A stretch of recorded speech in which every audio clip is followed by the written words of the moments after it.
have beyond the history report. Uh, and with that, I'd like to just throw it. And in terms of the call, you're welcome to have your camera on, and I'd just like to keep this somewhat informal. So it will help me if you raise your hand physically. If your camera's on, you can raise your hand, or you can raise your hand in the chat window, and then I'll call on you and try to spread this around all the way. And I see Alyssa had her hand up first and Kate right next. So we'll start 1, 2 with them. So with that, why don't we just take it off? And I know there'll be a few people joining us late, so I may have to give additional updates as we go. Alyssa. Before you start, can I just make a preemptive apology to everybody who's emailed or texted me that I haven't gotten back to? I am flooded. I'm glad maybe you were here. So, yeah, in addition to writing the report and working on this, as I have seen, tirelessly for a very long time, and especially here recently, Professor Reddick has also been meeting with people all over campus, because you're very important for us to talk to, but our first audience is on campus, including the students and student athletes who ask us to pursue diversity and inclusion initiatives last summer, including, asking us to consider changes around the eyes. And so the first thing Professor Reddick did this morning, I believe, was meet with student athletes so that they were hearing first about the report. All right, Alyssa. Hi, Dr. Reddick, good to see you, and thank you for making time with us. I wanted to ask you, now that we actually have this report in our hands, UT leaders have suggested that the university needs to own the song's history and reclaim it as it continues to be used going forward. For you personally, as someone who's tied to UT and works there, how do you believe that this report can be used to reclaim that song, especially for people who have had some concerns about it over the last year? Yeah, it's a good question, Alyssa. So, the report is honest. And what I would not be doing justice to the committee, our membership, to not simply rest with the fact that there is so much about the history of the Eyes of Texas that is very challenging to embrace and understand. The thing that makes it possible, I think, to move forward is the fact that the song is constantly going under interpretation and revision and revisiting by new constituents, new students, new issues, new concerns. And at its kernel, the song is a song of accountability. I was sort of phrasing this idea that, school songs tend to fall in two categories: either the sort of chest bumping, we're the greatest, or your school is the worst, right? This is a song about the people singing it. And it's a call for accountability. It's a call to do your best at all times. And there are certain moments in the Eyes of Texas, for me personally, Barbara Smith Conrad, who was one of our precursors, one of our first African-American students to attend UT, and you all should look into her story about how she experienced the University of Texas. And in 2000, she comes back and she sings the Eyes of Texas at commencement. And it sort of had the resonance of hearing Whitney Houston sing the Star Spangled Banner. It is like that song no longer belongs to the past. It belongs to the present and the future. And when you look through the report and you see the places where, there are really troubling and disturbing parts of the environment it came from, Jim Crow, 1903 Texas, to the present, then you see the hope and the possibility for moving forward together with it. And to add on that, how would you personally like to see the song reclaimed? Do you have any personal hopes for what happens to the song going forward? I want us to have deep, engaged conversations and really get to the sinew of what we are experiencing. I think 2020 and 2021, it seems to be, are just really pivotal years in our history. And it's important that we take the time to engage deeply with each other across generations to really understand, how's my personal experience, my personal journey through life oriented me to think about this song and what it represents and it symbolizes. So, I don't necessarily think I have a vision of what's going to happen, but I do think if we have conversations that are challenging and we have dissonance and disagreement and we're respectful and engaged doing that, that's actually what I hope for.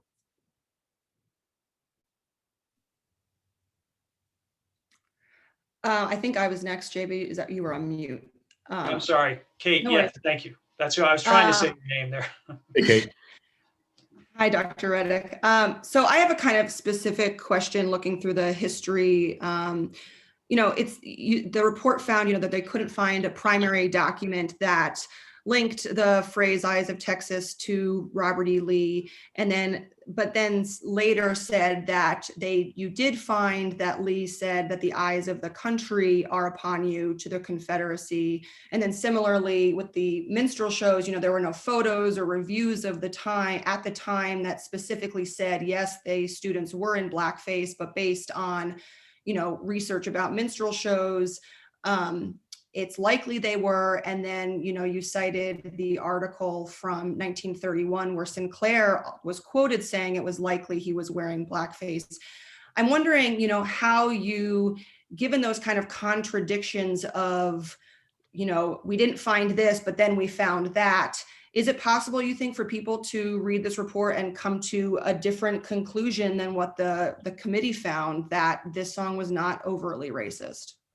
It's a good question, Kate. So, one thing that's really important to understand is that it's undeniable that the environment, the circumstances, Jim Crow, postbellum Texas, 1903, are inherently racist. And the absence of Black people and people of color generally in sort of the centrality of campus life is problematic. That's a fact. The other piece about it I think is important is, yes, there's clearly this understanding that we did the very best we could, the information we have. So we know that the origin of the phrase that Prather used comes from General Gregg. It doesn't, I think one thing I said previously is like, there is not absolution, nor is it vindication, right? This is a complicated story and it's intertwined. You can't really parse out, well, this is clean and clear. But we do know, and we feel comfortable saying, is that the intent of the song was to make fun or to parody Colonel Prather. That was the intent.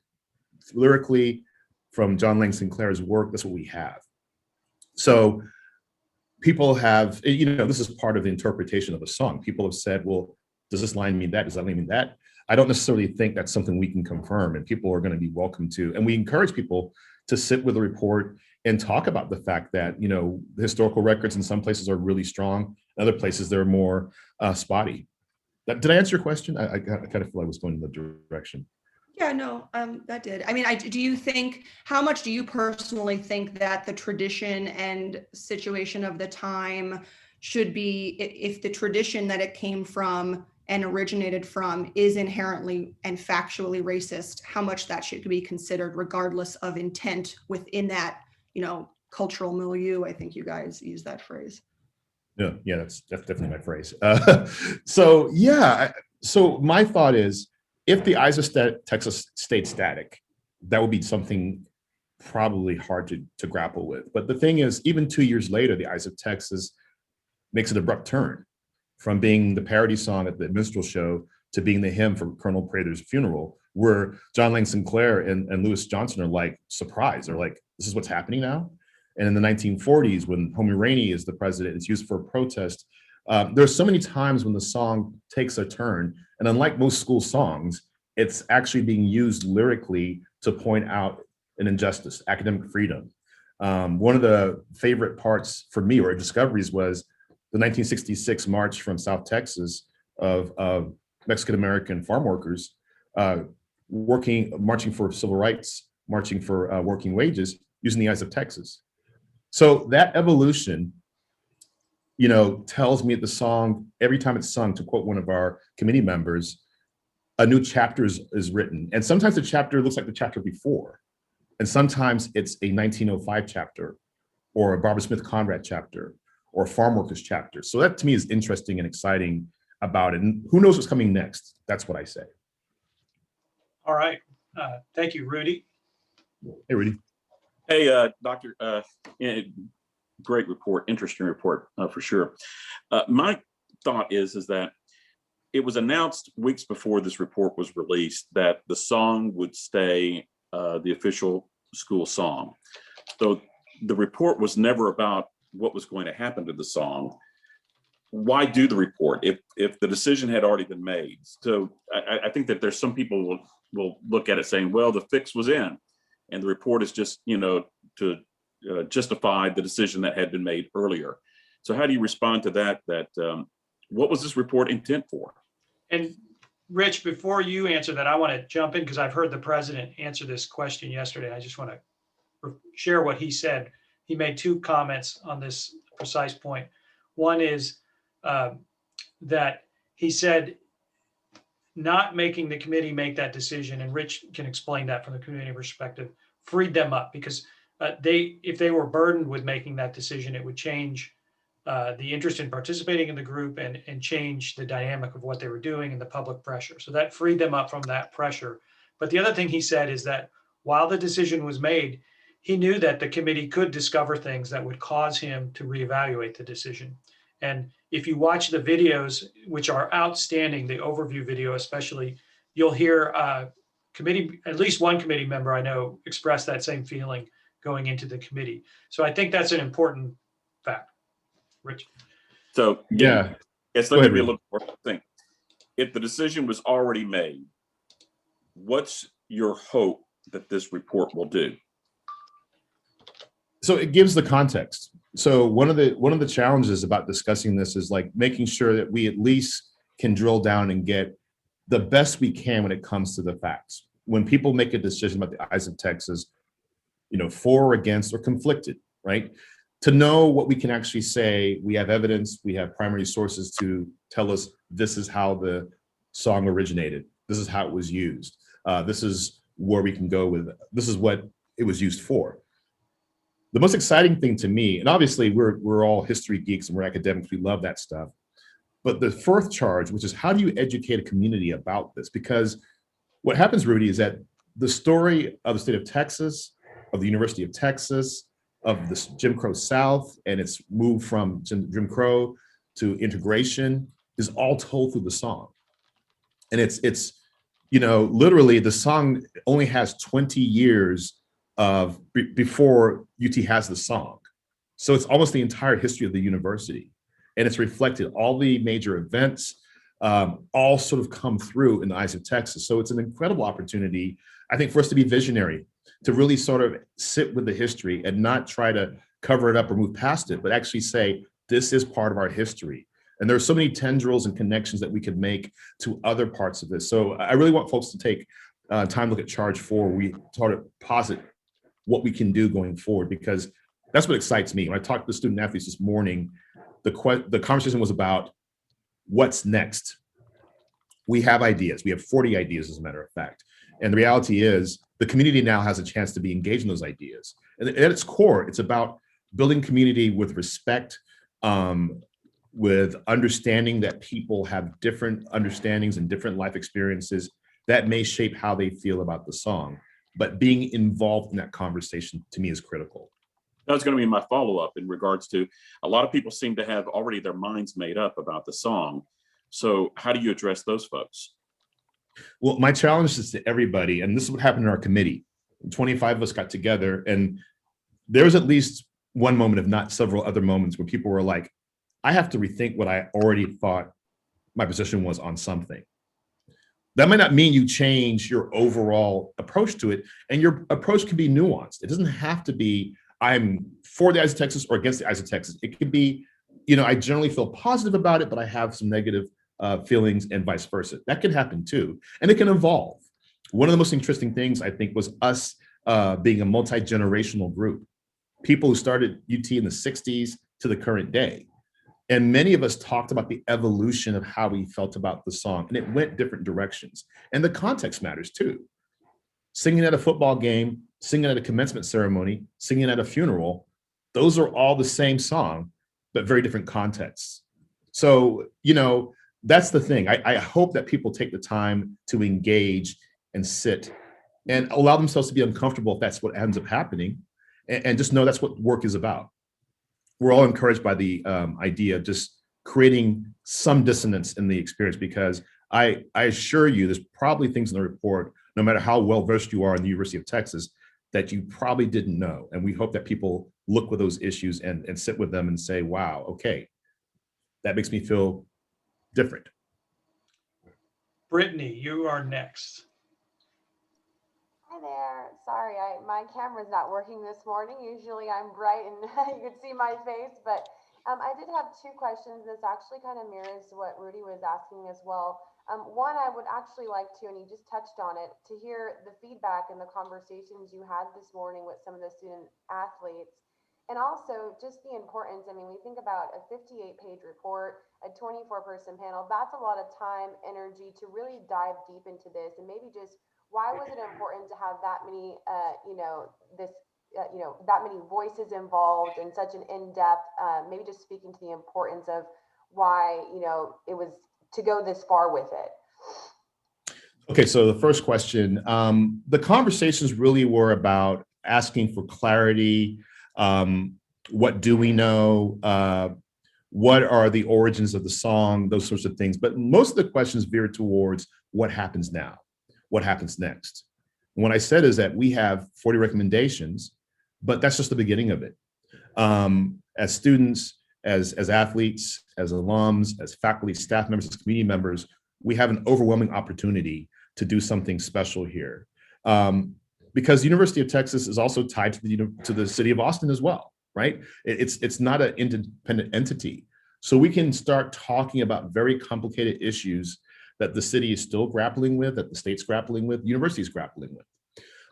So the desire for conversation, and after we finished, I was there for almost an hour later. JB was trying to get me to come out, but I was talking to students and coaches because they were like, we're enjoying this conversation. We need this conversation. And my pledge to everybody, and the committee will do the same thing, is that we're here to have the conversation. We have to get the conversation moving forward. Your second question, Brittany, I don't remember what it was.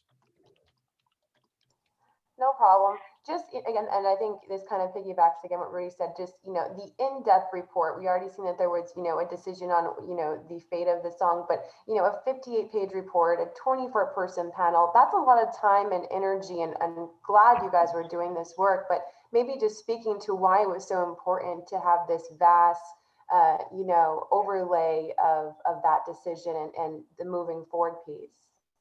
Yeah, so when you bring together historians, educational researchers, art historians, student athletes, alums, former band members, current band members, student government representatives, you name it, retired staff members, when you bring that group together with all the experiences, all the experience and knowledge, you want to utilize it, right? So, and everybody came with the same kind of concern, like, I want to know more. I think I have some idea of what's going on here, but I want to know more. And of course, you have the benefit of having the very nicely formatted version. When it was in a Word document, it was over 100 pages. And I was really relieved to see when Jamie sent me the sort of final version, I'm like, oh my gosh, it's much shorter. But it was a lot of work. And it honors the fact that, first of all, the Briscoe Center staff, Austin History Center, so many folks were committed to helping us do this work, bringing us archives, digitizing things so we could actually engage in the work. And like I said, when you start telling the story of the history of the University of Texas, you start telling the story of the history of the University of Texas. And then there are some places where you're like, why are you saying this? It's because it's tied in some point to the song. But there are historical sort of examinations and contextualizations that are important. This committee is just simply a group of individuals that I'm so proud of, because this was a labor of love. People wanted to tell the story. They wanted to make sure that voices that haven't been historically included were included. They wanted to talk about the difficult parts of our history, as well as the parts that we can sort of, stick our chest out and be proud about. So to me, you get that in 58 pages plus recommendations. But we could easily gone longer, and certainly we want people in the future, dissertation writers, historians, to dig into the stories, because there's more stories to be told for sure. Thank you. Samantha, are you wearing a Daily Texan hat today, or are you coming from another outlet? I am writing with the Daily Texan for Okay. today, and I just had a few questions. So first off, does the recommendation to allow students to choose whether or not they want to sing the song, does that apply to athletes as well, or is that kind of just for the general student body? Samantha, absolutely. Yes, I mean, free speech, being developmental, being student-centered, being an institution of higher learning, those are all values that we hold, and that is expressed in however you wish to express it. In fact, I told a coach this morning, I said, you know, my hope is that people read and teams talk and have conversations and decide what the best approach going forward is. But each individual has to make a decision themselves. And hopefully the information they have now will help them sharpen, you know, have a point of clarity about why they are choosing to do what they're doing. And of course, as I said earlier, we know that people's perspectives can change. So nobody is locked into a permanent position and can't reconsider or change it if they need to. And just to be clear, Samantha, that's been the university's, you know, we've made that clear from the beginning on this. Okay. And so the song can still be considered offensive and exclusionary, no matter the author's intent. So what do you say to those students who still feel that way about the song? I think that's a valid perspective to hold. I would say when you look at the history and how it's been used and who sung the song and how it's been utilized, one of the things that's interesting is sort of most school songs reside in the school, right? Might be in a video game or something, but this song moves into popular culture. Willie Nelson plays the song. Tejano artists play the song. Intervision's gospel choir sings the song in a gospel version. Gucci Mane performs in a trap rap lyric, right? That's a pretty diverse range of variations of the song. And it's kind of the history of musical interpretation, right? The idea that you can take something that's stated or, you know, has a certain thing. I'm thinking about Jay-Z, Hard Knock Life, right? I mean, whoever thought the Annie song would end up being, you know, a banger, but that's what happened, right? So that is one way of thinking about it. But certainly, there's no orthodoxy of how you have to think about this. You can still look at the information and say, you know, this doesn't sit well with me. And we respect that and frankly embrace that. You're still part of this community, whether the Eyes of Texas is the thing you're into or not. Okay, and lastly, Samantha, let me come back to you because we got a lot of people who want to ask questions. So, I want, and we can follow up with Rich. You can capture him on campus. So, Jimmy, you had a question. Yeah. So internally for UT students, alumni, and whatnot, this song obviously has resonance far beyond, you know, just a school song. But there are going to be a lot of outsiders that are looking at this report going, I mean, come on, you know, there's an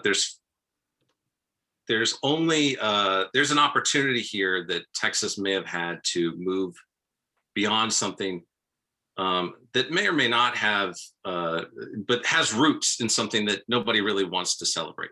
So my question is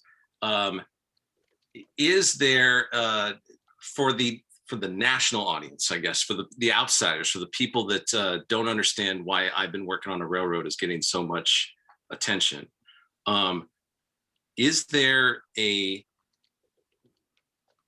was this not a missed opportunity for Texas to just clean the slate and move on from a song that has a problematic past, much like the rest of its history?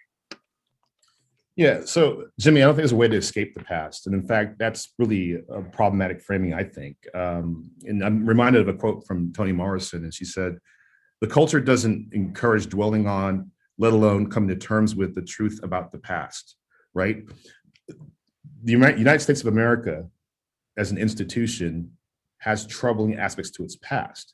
So the temptation, and I had this experience very personally when I was walking with students on the South Mall, commenting on the plinths that where the statues were. And in that group of students of 20, only one student knew there were statues there before. And that's by no means me endorsing statues should be back.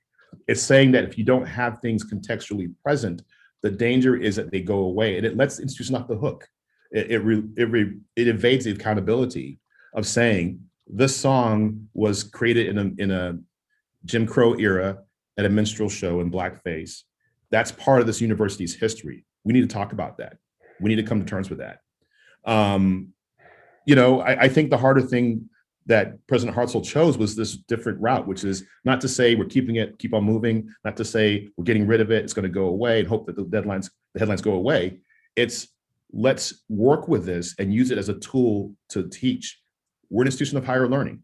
And I hope all of you come back in a year, in 2 years, in 3 years, and say, what's the progress? What have you done? Because it's an accountability measure. I mean, I think even people who have the most criticism can come and understand that. That song's about doing the utmost and doing your best. If that's the case, what are you doing for inclusion, equity, and belonging at the university? That's a challenge that we take on personally, and everybody in this room needs to be involved in. Don't let it just fade from the headlines a year from now. Let's find out what's actually happened. Thank you. Let me come back to Alyssa, Kate, and then Samantha. I'll come back to you. If somebody who hasn't gotten a question in wants to interrupt at any time, just put it in the chat and I'll call on you. Alyssa? Dr. Reddick, I wanted to clear up some of what was in the report regarding Robert E. Lee, because there were reports from faculty members at UT's own historical documents, Texas X's literature, that all traced back to that idea that this phrase, the eyes of Texas are upon you, was derived from a phrase from Robert E. Lee. I know that the report goes into this, but especially for folks, I was talking to my mom about this earlier, especially for folks who have no outside context or clue about what's going on, can you explain what connection Robert E. Lee has to what is his name? You say Prather or Prather? I've been saying Prather. I've never actually had a pronunciation guide given. Okay, what is Mr. Lee's connection to Mr. Prather, and what connection is there, if any, to the Eyes of Texas and Robert E. Lee? Sure. So, Prather was a student at Washington College back then in Virginia, and at the time, Robert E. Lee was the president, and so he was a student of his. That's the connection. The story is, of course, relayed through a 1938 book called, written by T.U. Taylor, who's a dean at UT. And this is the interesting thing about doing historical research. So you find the secondary source, the T.U. Taylor book, and it's got that phraseology. Of course, when T.U. Taylor's writing this book in 38, Prather's been dead for 35 years. So it's either a memory or a recountment. So we go back to the university records to find that phrase and that explanation. It's not there. We reach out to Washington Lee University and say, surely you have records of him saying this. They don't have it. One of our committee members even went as far as to go find the Lee family documents, couldn't find it. And that's how a lot of times these things happen, right? There's a secondary source that sounds compelling, but as one of my colleagues in the committee said, historians are professional skeptics, right? That might have happened, but we're not sure. And even things that we think are fairly certain, like the blackface thing, we're fairly certain that's happened. There's no photographic evidence of it. So, we think it's better to embrace the fact that probably is what happened, but there's always a possibility that, there's something else going on there. So we were careful to make sure that was not something that was. So, there is a connection to Lee through the story that Prather tells, but it's not something that Lee said directly. And that may matter to some people and it may not, but it's important to get the clarity there. All right, and I'm going to put up a link in the chat to a Google document that has that story Prather told in 1900, so before the song was created, so you can see that. Neelam has a question jumping in here, and then we'll go to Kate. Hi, sorry about my camera. It's also malfunctioning, but I wanted to ask about the history detailed about Roundup, because I saw that it was briefly mentioned in the report, but I know the Daily Texan has previously reported that Roundup has had a lot of instances of racism that were connected with the eyes, and I was just wondering why that was chosen not to be included in there. Neil's a good question. There are a lot of parts of the story that we told or we mentioned or we introduced when there's evidence to support it or there's documents to support it. But remember, we're reporting the Eyes of Texas specifically. And certainly we know that Roundup existed. We know that blackface shows existed as well. The connection between the Eyes of Texas is more tenuous. I'm not saying it didn't happen. I'm sure it did. But certainly one of the challenges we had is to make sure that we were sort of sticking to the needing. And there's places where we kind of, go on a side path to kind of talk and explain a story. But I am certain, and this is the point, this is a launching point. So I hope other people say, hey, the report mentions this. Let's do more investigation in the story. Let's find out more what happened. That's the point. I mean, putting together a very exhaustive and well-researched report in a few months is commendable, but we need more scholarship. We need more inquiry. That's important. Yeah, and one of the recommendations, Neelam, I think a couple of them hit on this point of doing further education around, the history of the experience very many students have had at UT Austin. So that would fit into that broad category moving forward. We are coming near the time limit for Professor Reddick. So Kate, let me go back to you.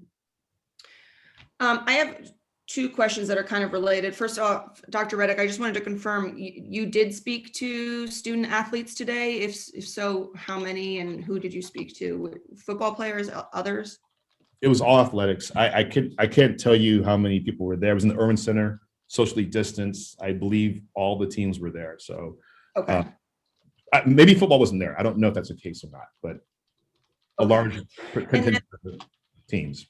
Okay, and then I was wondering, given all the details that you guys reported on in this report, do you feel as if the concerns that students and athletes had with the song previously that were part of their reasoning to get rid of it were incorrect or misguided? No, I don't think that's the case at all. I mean, I think there is sort of a hodgepodge of sources that people can have. So what we've tried to do is compile those. So there's good information, there's better information. So for instance, it's completely valid to think before the work we did, eyes of Texas are upon you, eyes of the South, that's the connection, it's written down. We found that's not necessarily verifiable. So I think it's more of those kinds of situations. And the historical record is always being challenged and corrected. I would fully expect that somebody might do some work and find out there's something that we've stated that may be in need of a correction or amendment as time goes on. So yeah, I mean, that is kind of, again, launching point of this report. I would hope that the report doesn't become something that can ever be examined and move deeply, and people say, you know what, I want to go much deeper into the story. I mean, the stories of people like John Lang Sinclair, who's one of the who's a lyricist. He's got a fascinating life story that we only just touched on. I would love for somebody to actually investigate that and find out more about it. But do you worry that people are just going to grab onto the headline and not engage with the report? And this controversy will just continue in its own way because people haven't really read the thing cover to cover? Yeah, I mean, Kate, that's a fair point, but I'll tell you, I'm an academic and we're in a university. If there's any place on the planet that we can really have deep, engaged, nuanced conversations, it should be here. And I understand the desire to get, a quick take. And I've actually said, the hot takes need to just kind of simmer down. If we don't have any buzz on social media for a day or two before people comment, that's wonderful. That would mean people are actually taking the time to read and digest. But yeah, people are going to make, comments and jump into the fray and look at one line and say it says this. And my point is, probably 2 lines later, there's something that's going to be challenging that point or disturbing that narrative. This is the story of the United States. This is the story of Texas. So a lot of times there's one step forward, there's one step back. And that's really the story here. And, I'm an optimist by nature. So I think the story starts getting better towards the end, but it's definitely a challenging story that we don't want to move away from that. And Thank you. we're gonna, I'm sorry that we have to wrap up, but this is a conversation we'll keep having as we engage. So I look forward to, as people learn more and want to learn more, finding other opportunities to engage with Professor Reddick, other members of the community. And I just want to leave you with one thing. There are some videos where members of the community talked about their experience. And these are members of our community. Almost everyone on this call, except for Greta, is a reporter here in our local community. And so I just want to say it takes courage to talk about a controversial issue in public. It's not an easy thing to do. And I encourage you to look at those videos and share them because they reflect, real opinions, a diverse range of opinions, a diverse range of thoughts. And those people It's hard to capture all that on any one of your stations because you'd have to corral them all to speak. But I think if you watch it, you'll see those are people's real thoughts. And I think that one of the most important things we can do with this story is listen to each other and not, and just listen to the many perspectives. And that gives people in our community a chance to hear from other members in the community how they feel. And I think that's really interesting, and it honors the courage they took to go out there publicly and talk about a tough issue. So just encourage you to check those out. I think you'll enjoy the overview. If that's all you watch, the overview gives you a real good flavor for the diversity of opinions on the committee and the university's willingness to lean into difficult parts of its past. And can I just say one thing, JB, as a lead? Thank you for corralling me from saying too much. That's impossible, Rich. Well, yeah, but so something that I think might be worthy of investigation, I know, Jimmy, you might be doing this, is the committee itself. The process of bringing 25 people together from different generations, from different experiences, I think that model was amazing. Racial representation, you name it. We had so many differences. The commonality was the University of Texas, impacted our lives significantly. But we had ourselves to have hard conversations. And if this group can do that, it's a model for the 540,000 alumni we have, the community that's interested, the campus community to start having those conversations. They can be uncomfortable, they can be challenging, but they're rewarding. And the pride I have when I see those, everybody is just so eloquent and thoughtful, and no coaching. It's just like, say what you want to say. We never told people, please talk about this. They just spoke. Rich, you had one factual question. Can you estimate how many hours or how much time you spent personally doing the work with this committee? My wife can. So we met on Thursdays regularly from late October until December. We might have taken a few weeks off for the holidays. And of course, Snowvid interfered with our work a little bit. It has been significant. I couldn't even begin to total it up. I should probably send President Hartzell an invoice. And he always makes that point, but it's been a lot. But I'll tell you this, it's because this university and this community matters to me. So a lot of times the work wasn't work. And also my committee members were doing amazing things. And they were like, you got to look at this. So I drop what I'm doing and I'm, at the table eating and I'm like, oh, I got to look at this. So that happened a lot too. So it kind of, my daughter can tell you all kinds of Eyes of Texas ephemera because she's heard it and things and what have you. So that happens in my house. Thank you very much. Thanks for joining, and we'll keep talking with you about this as we move forward. Thanks. Thanks, y'all.